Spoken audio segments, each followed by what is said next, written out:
Hello दोस्तों। आज हम देखने वाले लॉर्ड ऑफ द मिस्ट्रीज का एपिसोड 13। एपिसोड का नाम है लाइट। जिनको नहीं पता उनको मैं इन्फॉर्म कर देता हूँ, ये एक चाइनीज़ एनिमे है। वीडियो शुरू करने से पहले मेरी एक रिक्वेस्ट है, अगर आपको ये वीडियो पसंद आती है तो वीडियो को लाइक और चैनल को सब्सक्राइब ज़रूर करिए। आगे स्टोरी के सारे ट्विस्ट और सीक्रेट्स बिना फिल्टर के रिवील होने वाले हैं। Spoiler alert. तो चलिए स्टार्ट करते हैं। एपिसोड शुरू होता है उसी मोमेंट से जहां पिछले एपिसोड में हमने देखा था कि मेगोस कंप्लीटली कंट्रोल लूज कर चुकी है। उसके अंदर ट्रू क्रिएटर का इविल चाइल्ड ग्रो कर रहा है और उसकी वजह से एक हॉरिफाइंग मॉन्स्टर में वो तब्दील हो चुकी है। सिचुएशन इतनी डेंजरस हो चुकी है कि क्लेनर तुरंत डन के पास भागकर जाता है और उसे बताता है मेगोस कंप्लीटली आउट ऑफ कंट्रोल हो चुकी है। अब किसी भी मोमेंट वो उस इविल चाइल्ड को जन्म दे सकती है। डन सिचुएशन की सीरियसनेस समझ जाता है और तुरंत सैंड्स एशेस आर्टिफैक्ट यूज करने की कोशिश करता है, लेकिन मेगोस अब नॉर्मल इंसान नहीं रही थी। वो तुरंत डन पर अटैक कर देती है।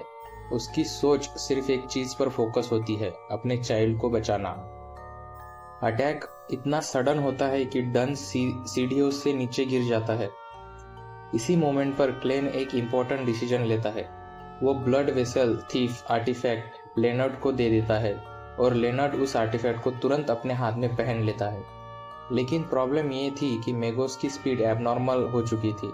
वो इतनी फास्ट मूव कर रही थी कि लेनर्ड उस पर प्रॉपरली एम नहीं कर पा रहा था। मेगोस का बॉडी भी चेंज हो चुका था।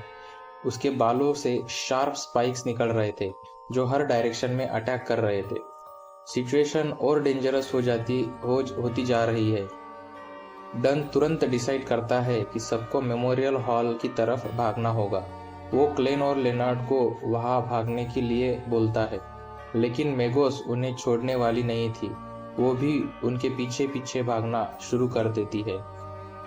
लेनार्ड बीच बीच में एम करने की कोशिश करता है, लेकिन मेगोस एक सेकंड के लिए भी स्टेबल नहीं रहती।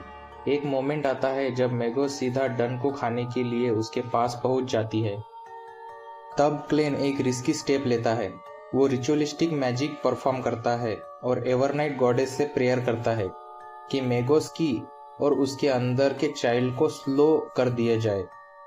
इस प्रेयर का इफेक्ट तुरंत होता है। मेगोस की एक मोमेंट के लिए स्लो हो जाती है और वो एक जगह पर स्टक हो जाती है।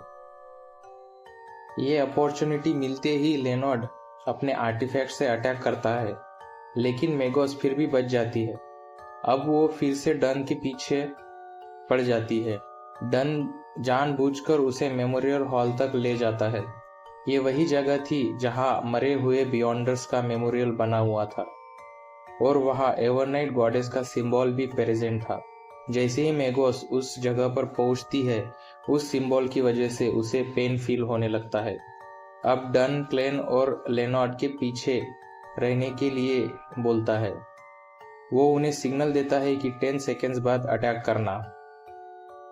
डन उन्हें मोटिवेट करता है और बताता है कि आज वो सिर्फ तेंगेन को ही नहीं बल्कि अपने मरे हुए कंपेनियंस के साथ मिलकर फाइट कर रहे हैं। अब क्लेन और लेनर्ड 10 सेकंड्स काउंट करना शुरू कर देते हैं और Dunn sands ashes artifact activate कर देता है। आर्टिफैक्ट पावरफुल सील क्रिएट करता है और मेगोस को सील करने लगता है, लेकिन सील कंप्लीट होने से जस्ट पहले मेगोस एक टेंटेकल से डन पर अटैक कर देती है। अब क्लेन और लेनर्ड भी फाइट में एंटर करते हैं। क्लेन अपना सन चार्म यूज करता है। चार्म एक्टिवेट होते ही एक पावरफुल लाइट ब्लास्ट होता है और मेगोस डेविल की तरह स्क्रीम करने लगती है। एक मोमेंट के लिए लगता है कि मेगोस कंप्लीटली बर्न हो गई है, लेकिन जब स्मोक क्लियर होता है तो पता चलता है कि मेगोस बिल्कुल ठीक है और वो तुरंत क्लेन को भी कट कर देती है। लेओनार्ड फिर से अटैक करने की कोशिश करता है और मेगोस की पावर स्टील करने का ट्राई करता है, लेकिन अब ट्रू क्रिएटर का इन्फ्लुएंस बहुत स्ट्रांग हो चुका है। इसी बीच नाइटहॉक्स बिल्डिंग में एक ह्यूज एक्सप्लोजन होता है। बाहर के लोग भी ये एक्सप्लोजन देख लेते हैं और पैनिक में भागना शुरू कर देते हैं। इसी टाइम एक आदमी नाइट हॉक्स बिल्डिंग की तरफ आता हुआ दिखाई देता है। उसके पास एवरनाइट चर्च का बैज होता है। पुलिस सोचती है कि शायद वो हेडक्वार्टर से आया होगा और उसे अंदर जाने देते हैं। उस आदमी ने रेड कैप पहनी हुई होती है। उधर बिल्डिंग के अंदर क्लेन और लियोनार्ड मेगस के टेंटेकल से बचने की कोशिश कर रहे थे। दोनों की कंडीशन बहुत खराब हो चुकी थी। लियोनार्ड इवेंचुअली अनकॉन्शियस हो जाता है। अब क्लेन अकेला फाइट कर रहा था। वो फिर से सन चार्म एक्टिवेट करता है और इस बार मेगोस ग्राउंड पर गिर जाती है। अब क्लेन अपना टैरो कार्ड वेपन यूज़ करता है, क्योंकि अब नॉर्मल वेपन्स का ट्रू क्रिएटर की पावर के सामने कोई इफेक्ट नहीं हो रहा था। लेकिन इसी मोमेंट मेगस के टेंटेकल्स क्लेन के बॉडी के अंदर घुस जाते हैं और तब क्लेन को रियलाइज होता है कि ये सब एक ड्रीम था। एक्चुअली डन ने अपनी नाइटमेयर एबिलिटी से मेगोस को ट्रैप किया हुआ था, लेकिन सिचुएशन फिर भी ख़त्म नहीं हुई थी, क्योंकि ट्रू क्रिएटर का इविल चाइल्ड मेगोस को फिर से बचा लेता है। अब उस चाइल्ड का बर्थ होने का टाइम आ चुका था। इस मोमेंट पर तिंगेन सिटी में एक स्टॉर्म शुरू हो जाता है। लाइटनिंग फ्लैश होने लगती है और पूरा इन्वायरमेंट डिजास्टर जैसे लगने लगता है। सिटी के दूसरे साइड पर रोजेन नाइटहॉक्स के लिए प्रेयर कर रही होती है। उधर बैटलफील्ड में क्लेन ऑलमोस्ट डेथ के एज पर पहुंच चुका था। फिर भी उसके माइंड में एक ही थॉट था, उस एविल चाइल्ड को जन्म नहीं लेने देना है। तब क्लेन देखता है कि डन मेगोस की तरफ चल कर जा रहा था और फिर डन एक अनइमेजिनेबल सैक्रिफाइस करता है। वो अपने बॉडी के अंदर हाथ डालता है और अपना हार्ट निकाल देता है और उस हार्ट को सेंट सेलिना की एशेस पर रख देता है। इस सैक्रिफाइस की वजह से आर्टिफैक्ट की पावर मल्टीपल टाइम्स इंक्रीज हो जाती है। अब मेगोस डन को टच भी नहीं कर पा रही थी। इसी मोमेंट एक इमोशनल सीन दिखाई देता है। बाकी मरे हुए बियॉन्डर्स की सोल भी डन को सपोर्ट कर रही होती है। डन फिर एक नाइटमेयर एबिलिटी एक्टिवेट करता है और मेगोस को बाइंड कर देता है और फिर वो क्लेन को सिग्नल देता है कि अब क्लेन अपना क्राइंग सन चार्म यूज करे। वो चार्म एक्टिवेट करता है। चार्म की लाइट इतनी पावरफुल होती है कि मेगोस कंप्लीटली बर्न हो जाती है और फाइनली बैटल खत्म हो जाती है। क्लेन एग्जॉस्टेड स्टेट में डन के पास जाता है। उसके माइंड में सिर्फ एक ही फीलिंग थी, रिलीफ। उसे लगता है कि तेंगेन फाइनली सेव हो चुका है। डन भी इस विक्ट्री को एक्सेप्ट करता है, लेकिन जैसे ही ये मोमेंट कंप्लीट होता है, डन की डेथ हो जाती है। उसने मेगोस को डिस्ट्रॉय करने के लिए अपनी लाइफ सैक्रिफाइस कर दी।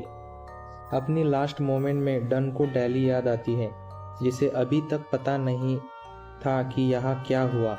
लेकिन क्लेन डन के पास गिरकर रो पड़ता है। वो डेस्परेटली हीलिंग पोशन यूज करने की कोशिश करता है, लेकिन तभी पीछे से कोई क्लेन पर अटैक कर देता है और उसका हार्ट बॉडी से निकाल लिया जाता है। ये अटैक रेड कैप वाले आदमी ने किया था। वो कामली जाकर सेंट सेलिना के एशेस उठा लेता है। क्लेन अपनी डेथ से पहले उस आदमी का फेस देख लेता है और फिर क्लेन भी मर जाता है। उस आदमी का नाम था इंस जैंगविल। इंस जैंगविल एक फॉर्मल नाइटहॉक्स बियॉन्डर था, जो एक डेंजरस आर्टिफैक्ट चुरा कर भाग गया था। वो आर्टिफैक्ट था 0-08 क्विल ऑफ आजिलहुड। यह आर्टिफैक्ट एक फिदर जैसा दिखता है, जिसे एंशिएंट टाइम्स में लोग लिखते थे, लेकिन इस क्विल की पावर टेरिफाइंग थी।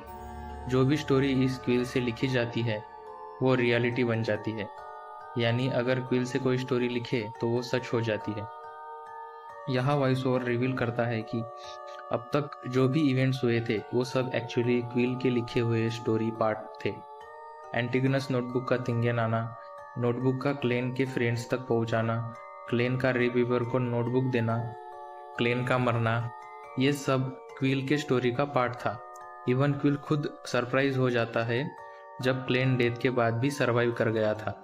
इस जैंगविल का मेन गोल सिर्फ एक था, सेंट सेलिना की एशेस। इसलिए उसने पूरी स्टोरी मैनिपुलेट की।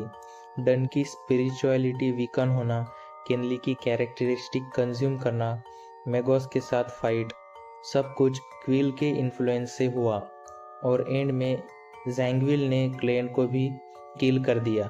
अब जैंगविल एक रिचुअल परफॉर्म करता है और सेंट सेलेना की एशेस कंज्यूम कर लेता है। इसके बाद वो सीक्वेंस 5 से सीक्वेंस 4 बियॉन्डर बन जाता है।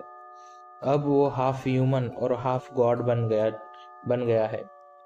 एक्चुअली जैंगविल का पूरा प्लान यही था। वो एवरनाइट चर्च से रिवेंज लेना चाहता था और पावर के लिए उसने एक हॉरिफाइंग रिचुअल परफॉर्म किया। उसने अजिक के बेटे का हेड चुरा लिया था। उस हेड के हाफ पार्ट का यूज करके उसने ट्रू क्रिएटर का चाइल्ड मेगोस के स्टमक में प्लेस किया और बाकी हाफ हेड से रिचुअल कंप्लीट किया। इसके साथ ही एक इम्पोर्टेंट कंसेप्ट रिवील होता है। एडवांसमेंट सिर्फ पोशन से नहीं होता, कभी कभी beyonders higher sequence characteristic consume करके भी एडवांस कर सकते हैं। सेंट सेलेना एक सीक्वेंस 4 बियॉन्डर थी डार्कनेस पाथवे की। उसके डेथ के बाद उसकी कैरेक्टरिस्टिक्स एशेस में रह गई थी और इंस जैंगविल ने वही कंज्यूम करके डार्कनेस पाथवे का नाइट वॉचर बन गया। अब क्विल फिर से स्टोरी लिखना कंटिन्यू करती है। उसमें लिखा होता है कि तेंगेन के लोग कभी नहीं जान पाएंगे कि वो कितने बड़े डिजास्टर से बच गए और यहाँ तेंगेन की स्टोरी ख़त्म हो जाती है। इसके बाद हम देखते हैं कि लेनॉर्ड को न्यूज़ मिलती है कि डन और क्लेन दोनों मर चुके हैं। ये सुनकर लेनॉर्ड कम्प्लीटली शॉक और सैड हो जाता है। सेका उसे बुलाती है और बताती है कि मास्टरमाइंड आइडेंटिफाई हो चुका है और रेड ग्लव्स टीम्स उसे हंट कर रही है। लेनॉर्ड डिसाइड करता है कि वो भी रेड ग्लव्स ज्वाइन करेगा क्योंकि अब उसे रिवेंज लेना है। दूसरी तरफ हम मेलिसा और बेंसन को देखते हैं। कॉमन पब्लिक को बताया गया था कि एक क्रिमिनल तेंगेन में घुस गया था जिसे पुलिस ने पकड़ लिया। मेलिसा को याद आता है कि सुबह क्लेन टेंशन में था, इसलिए उसने क्लेन के लिए सर्कस टिकट्स भी खरीदी थी ताकि क्लेन का मूड थोड़ा बेटर हो सके। तभी उनके घर पर नॉक होता है। मेलिसा को लगता है कि शायद क्लेन आ गया, लेकिन डोर पर लेनॉर्ड खड़ा होता है और वो उन्हें बताता है कि क्लेन अब इस दुनिया में नहीं रहा। उसके बाद डन स्मिथ और क्लेन मोरिटी इन दोनों को बैरी किया जाता है। डेली रेन में अकेली बैठी होती है। हम सबको समझ में आता है कि डेली और डन स्मिथ दोनों एक दूसरे को पसंद करते थे, लेकिन कभी भी अपनी फीलिंग एक्सप्रेस नहीं कर पाए। मेलिसा भी क्लेन के विसल को उसके ग्रेव पर रख देती है। उसे नहीं पता होता कि उस विसल का मैजिकल कोई सिग्निफिकेंस है या नहीं है, इसलिए वो उसको वहीं पर ग्रेव पर छोड़कर चली जाती है। क्लेन की ग्रेव पर लिखा होता है, best older brother, best younger brother, best colleague. Graveyard में सिर्फ बेंसन और मेलिसा रह जाते हैं। मेलिसा अपना टॉर्टॉइस टॉय चलाती है और फाइनली कंट्रोल लूज करके जोर जोर से रोने लगती है। दूर से अजीक भी खड़ा होता है। वो रिग्रेट फील करता है और सोचता है कि अगर वो टाइम पर आता तो शायद क्लेन को बचा सकता था। पूरे दिन तेंगेन में रेन होती रहती है। मेमोरियल हॉल में लेओनार्ड क्लेन और डन के लिए कैंडल जलाता है और कुछ टाइम के बाद रेन रुक जाती है। क्लाउड्स क्लियर होते हैं और सनलाइट दिखाई देने लगती है। ग्रेवयार्ड में अचानक एक हॉर्न की आवाज़ सुनाई देती है और फिर एक शॉकिंग मोमेंट आता है। क्लेन का हाथ उसकी ग्रेवयार्ड से बाहर निकल आता है। सीन शिफ्ट होता है ग्रे फॉग वर्ल्ड पर। वही मिस्टीरियस थ्रोन और माउंटेन्स दिखते हैं और वहाँ क्लेन खड़ा होता है कंप्लीटली अलाइव। उसके सारे वुंड्स हील हो चुके थे। उसका हार्ट भी नया था। क्लेन के पास अजीक की विसल भी होती है। शायद वो विसल उसके साथ ही बेरी हो गई थी। क्लेन खुद भी नहीं समझ पा रहा था कि वो कैसे रिवाइव हुआ, लेकिन एक बात क्लियर थी, मास्टरमाइंड इंस जैंगविल ही था और सब कुछ क्विल के स्टोरी का पार्ट था। क्लेन डेविनेशन करता है और 3 क्वेश्चन पूछता है। इंस जैंगविल अब किस सिटी में है, लेनिवस की लोकेशन क्या है और क्लेन कहाँ स्ट्रॉन्गर बन सकता है। तीनों क्वेश्चन का एक ही आंसर मिलता है, बैकलैंड सिटी। क्लेन एक लास्ट टाइम डन की ग्रेव पर जाता है। उस पर लिखा होता है, true guardian, most trusted companion, captain forever. Klein Dunn की लास्ट वर्ड याद करता है और डन की सोल के लिए प्रेयर करता है और वहां से चला जाता है। फिर क्लेन एक ट्री के पीछे छुपकर अपना घर को देखता है। मेलिसा और बेंसन अभी भी सैड थे। क्लेन उनके सामने नहीं आता। जब वो दोनों घर से बाहर निकलते हैं तब एक क्लाउन उनके पास आता है। क्लाउन उन्हें येलो फ्लावर्स का बुके देता है। येलो फ्लावर्स हैप्पीनेस का सिंबल होते हैं। क्लाउन उन्हें स्माइल करते हुए दिखता है और फिर क्वाइटली वहाँ से चला जाता है। और यहीं पर रिवील होता है वो क्लाउन और कोई नहीं बल्कि क्लेन ही था। वो अपने फैमिली से लास्ट टाइम मिलने गया था। वो खुद अंदर से टूट चुका था लेकिन फिर भी उनके लिए स्माइल कर रहा था। इसीलिए कहते हैं जो खुद दुख में होते हुए भी दूसरों को हंसाए वो असली क्लाउन होता है। और इसी मोमेंट के साथ क्लेन अपनी फैमिली को हमेशा के लिए गुड बाय कह देता है। क्लेन उन्हें सच क्यों नहीं बताता? इसके 2 रीजंस थे। पहला, वो उन्हें कैसे समझाता कि वो मरकर वापस जिंदा कैसे हो गया। नाइटहॉक्स भी उसे ज़ॉम्बी या घोस्ट समझ सकते थे। दूसरा, ओरिजिनल क्लेन तो पहले ही मर चुका था। जो अब तक उनके साथ था वो टेक्निकली एक फेक क्लेन था और बियॉन्डर की लाइफ एक्सट्रीमली डेंजरस भी होती है। इसलिए उसने दूर रहना ही उनके लिए सेफेस्ट था ऐसा समझ लिया। लेकिन क्लेन ने उनके लिए एक लास्ट गिफ्ट छोड़ दिया। कंपेंसेशन के रूप में मेलिसा और बेंसन को 8,000 पाउंड्स मिलेंगे। याद रखिए, क्लेन की सैलरी सिर्फ 12 पाउंड्स पर मंथ थी और बेंसन की सिर्फ 5 पाउंड्स पर मंथ। इतना पैसा वो लोग 50 साल में भी नहीं कमा पाते। कम से कम अब उन्हें लाइफ में पैसों की कमी नहीं आएगी। अब क्लेन का नेक्स्ट डेस्टिनेशन है बैकलैंड और वहाँ उसका न्यू आइडेंटिटी होगा शेरलॉक मोरियार्टी।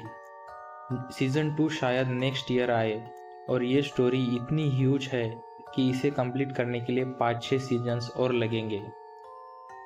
तो चलिए यहाँ पर वीडियो को एंड करते हैं। आपको एक्सप्लेनेशन कैसी लगी हमें कमेंट करके ज़रूर बताएं। तो मिलते हैं अगले वीडियो में न्यू एनिमे के एक्सप्लेनेशन के साथ। Till then take care.